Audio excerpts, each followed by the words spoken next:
ओम शांति। 15 दिसंबर।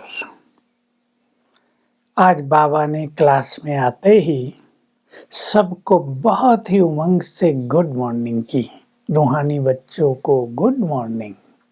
लेकिन बच्चे चुप रहे क्योंकि योग में बैठे रहते हैं, बोलने का तो मन नहीं करता। बाबा कहते हैं तुम बच्चों को भी बहुत उल्लास से रेस्पॉन्स करना चाहिए ना। बाबा गुड मॉर्निंग, तुम्हें नशा होना चाहिए।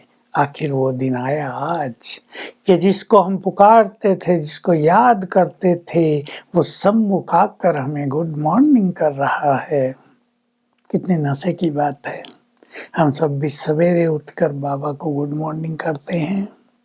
अब बाबा आया है, वो तो निराकार है, ज्ञान देना है। तो ज्ञान तो प्रेरणा से दिया नहीं जाता। पढ़ाई कोई प्रेरणा से थोड़ा ही होती है, उसके लिए शरीर चाहिए। तो मैं इस ब्रह्मा के तन में आता हूँ। शास्त्रों में तो विष्णु की नाभि से ब्रह्मा निकला है, दिखा दिया है। किसे पूछो इसका अर्थ क्या है, किसी को कुछ समझ में नहीं आता है। न लोग आत्मा को जानते, न परमात्मा को, न ब्रह्मा विष्णु शंकर को। ब्रह्मा कैसे विष्णु बने, विष्णु 84 जन्म लेकर कैसे ब्रह्मा बन जाते हैं, ये राज अब तुम बच्चे जानते हो। तो मैं ब्रह्मा तन में आता हूँ, बैल में थोड़ा ही आऊँगा।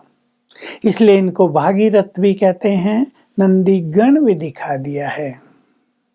मैं इसके तन में प्रवेश करता हूँ तो ये हो गई बड़ी माता। इसके द्वारा तो मैं अडॉप्ट करता हूँ। पहले मैंने इसे अडॉप्ट किया, अपना बनाया, फिर इसके द्वारा तुम्हें अडॉप्ट करता हूँ तो ये हो गई तुम्हारी बड़ी माँ। ब्रह्मा को प्रजापिता भी कहते हैं तो बड़ी माँ भी है वो। लोग कहते हैं भगवान को तुम माता पिता हो, लेकिन कभी सोचते नहीं निराकार माता पिता कैसे होगा। मैं निराकार रूप से तो तुम निराकार आत्माओं का पिता हूँ, लेकिन ब्रह्मा के तन में आकर मैं तुम्हें इसके द्वारा अडॉप्ट करता हूँ तो ये ब्रह्मा ही तुम्हारी बड़ी माँ कहलाती है। बाबा राज बता रहे हैं अब तुम्हें मेरी मत पर चलकर राजाई प्राप्त करनी है, उच्च पद पाना है अपनी राजधानी में, और उसका आधार है पढ़ाई और योग अभ्यास। इन दोनों चीजों पर सबको बहुत ही ध्यान देना है।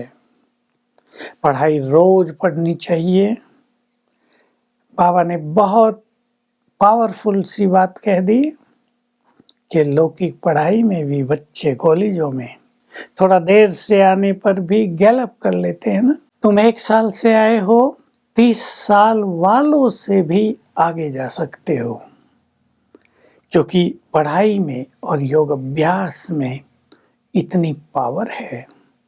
मैं तो तुम्हें तुम्हारी भक्ति का फल देने आया हूँ। तुम पुकारते थे, लेकिन ऐसे नहीं मैं तुम्हारी पुकार सुन के आ जाता हूँ। मेरे को तो कहानी नहीं है, तुम्हारी पुकार कैसे सुनूंगा। बाबा हंसी कर रहे हैं। मैं इस ब्रह्मा के तन में आया हूँ तुम्हारी जन्म जन्म की भक्ति का तुम्हें फल देने के लिए। इसलिए ज्ञान दे रहा हूँ ताकि तुम राजाई प्राप्त कर सको।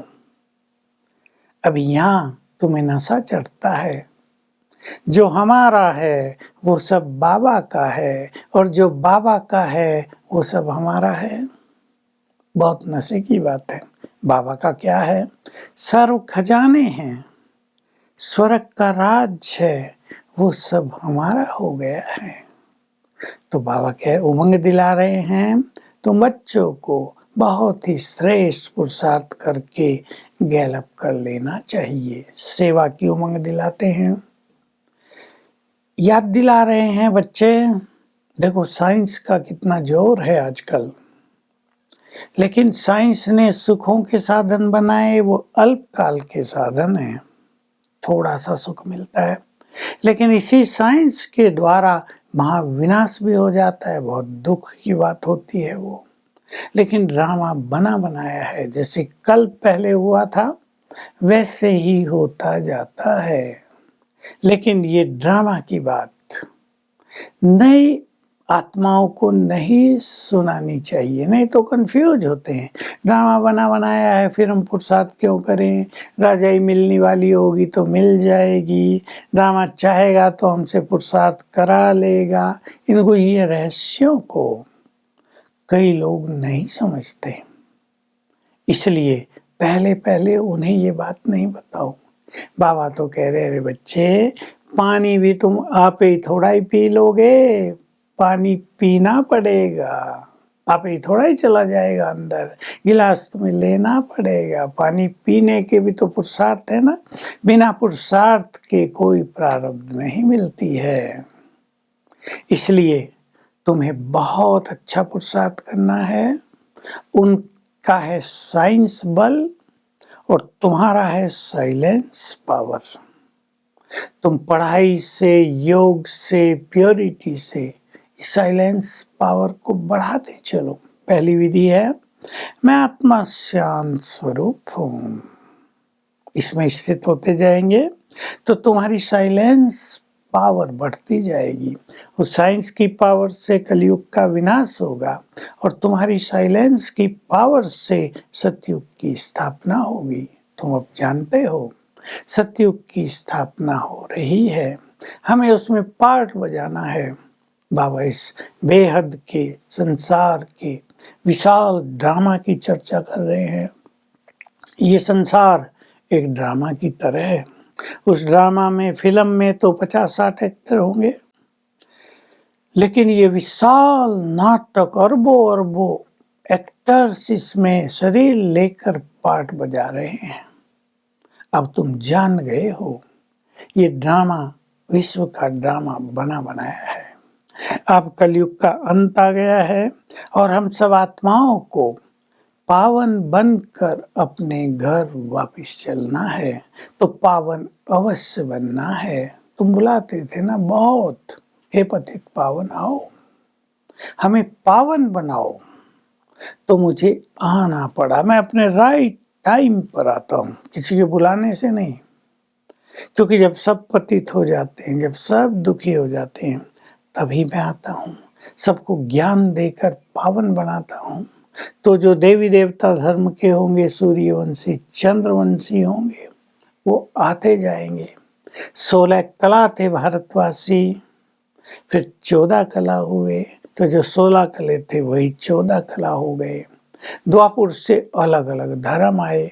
भारत में भी सब धर्मों के लोग रहते हैं, इसलिए ये धर्मों का कल्प वृक्ष भी भारत का ही बना दिया गया है।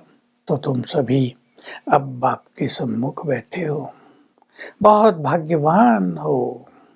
तुम्हें अब तेज पुरुषार्थ करके गैलअप कर लेना है।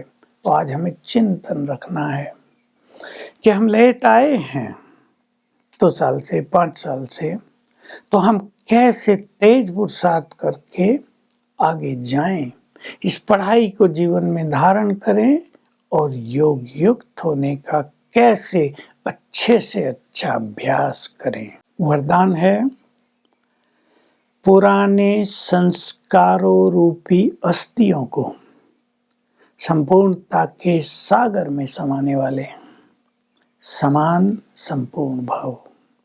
बाप समान बनना है, संपूर्ण स्थिति को पाना है, तो उससे पहले अपनी कमी कमजोरियों की कयामत करो। कयामत आए इससे पहले इनकी कयामत कर दो। अपने भविष्य को इतना उज्जवल बनाना है, वर्तमान स्थिति को इतना उज्जवल बनाना है कि कोई उलझन रही नहीं। तो हमारी संपूर्ण स्थिति बहुत ऊंची स्थिति है। पुराने संस्कारों की जो हड्डियां, इसको उसमें स्वाहा कर दो, तो आप समान बन जाएंगे, संपूर्ण स्थिति के समीप पहुंच जाएंगे। स्लोगन है, विस्तार को सार में समाने की जादूगरी सीख लो। बहुत गहरी बात है। तो आप समान संपूर्ण बन जाएंगे। तो आज हम अभ्यास करेंगे। एक तो बाबा को गुड मॉर्निंग कई बार करें, good morning, good noon, good evening, good night, और संकल्प करेंगे देह और इसकी हड्डियों को हमने सागर में स्वाहा कर दिया और बच गई मैं निराकार चमत्कार चमकती हुई मस्तक मणि मुझसे बहुत तेज चारों ओर फैल रहा है और मेरे चारों ओर एक तेजस्वी आभा मंडल बन गया है। घंटे में एक बार ये अनुभूति करेंगे, शाम तक चित्त शांत हो जाएगा। ओम शांति।